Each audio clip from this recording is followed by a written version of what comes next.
And welcome to the Nexus for issue 175 of the Star Trek Starship collection. We have got the Mondor here.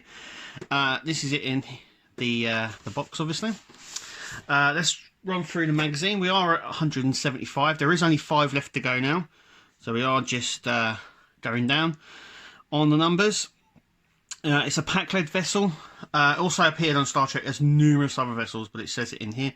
So it's a sublight phasers, 24th century. It's a transport ship, so sort of like a freighter of some kind.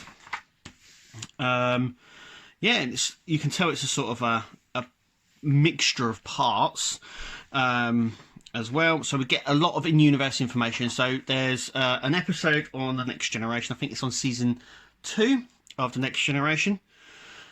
And this is the sort of B story. So you normally have the main story, the A story, and then you have like a secondary one. And that's the B story. This was part of the B story.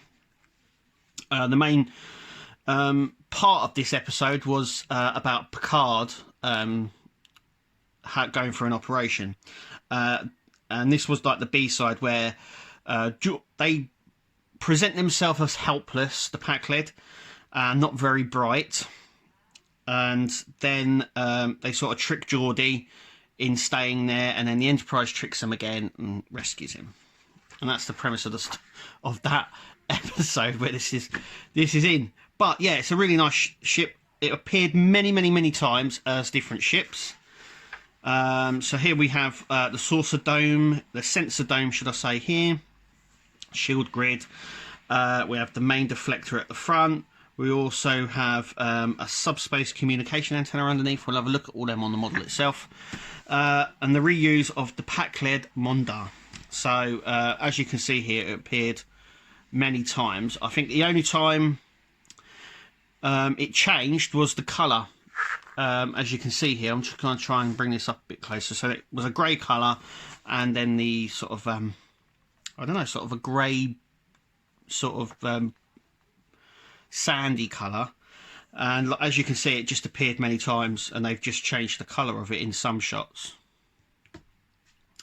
And Deep Space Nine as well, so it appeared quite a few times. This explains where it was used, and obviously it was before the day of CGI, so they couldn't come up with anything new, so just repurposing models they already had, and it saves money, time and production and everything else. So and then we come on to the production design for season 2.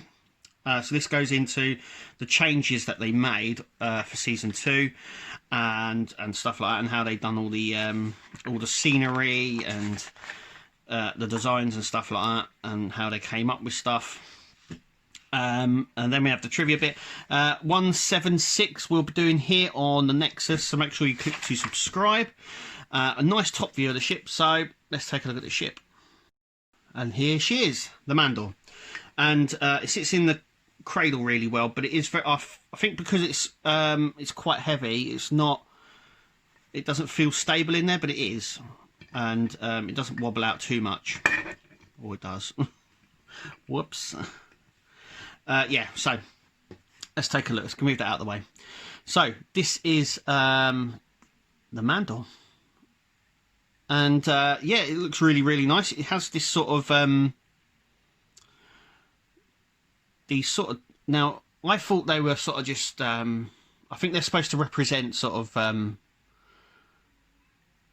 dirt marks or rust or something, but they actually look more digital in colour, more square, as you can see. Definitely on the back here you can see that they're made up of little tiny blocks, but it doesn't shy away, so it's supposed to have this sort of dirty look as it does there as well, which is really nice. To represent the age of it. So we have the sensor dome here and the shield sensor just here. Dilithium tank along the side, which is really nice. Along the back we have the impulse engines just here. Some nice designs on this actually. Antenna, which is just dangling there as well, which is really nice.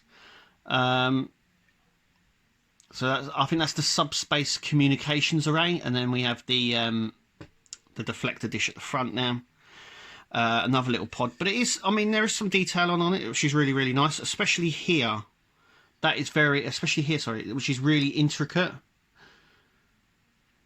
and you can see that when I sort of bend it slightly, it sort of goes in. There is a groove there.